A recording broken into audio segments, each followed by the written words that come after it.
আপনি কি জানেন ইসলামে এমন 4টি প্রাণী আছে যাদেরকে ঘরের ভিতরে রাখা সম্পূর্ণ মানা? দেখুন, ইসলামে অনেক প্রাণীকে ঘরে রাখার অনুমতি আছে, কিন্তু এই 4টি প্রাণীকে ঘরের ভিতরে রাখা একেবারেই হারাম।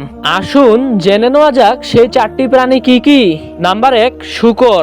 দেখুন, ইসলামে এই প্রাণীটিকে নাপাক মনে করা হয়েছে, তাই এটিকে বা এর মাংস কেনা বা খাওয়া একেবারেই হারাম, আর আপনি একে ঘরেও রাখতে পারবেন না। নাম্বার 2, কুকুর। আপনি কুকুরকে শিকারীর জন্য অথবা ঘরের নিরাপত্তার জন্য রাখতে পারেন, কিন্তু এই দুটি কারণ ছাড়া কুকুরকে ঘরে রাখা মাকরু বলে মনে করা হয়। নাম্বার 3, সিংহ। আজকাল যদিও কিছু লোক সিংহকে ঘরে পুষে, কিন্তু আল্লাহ একে জঙ্গলের রাজা বানিয়েছেন, তাই একে জঙ্গলেই থাকতে দেওয়া উচিত, নয়তো এতে আপনার জীবনের ঝুঁকি হতে পারে। নাম্বার 4, সাপ।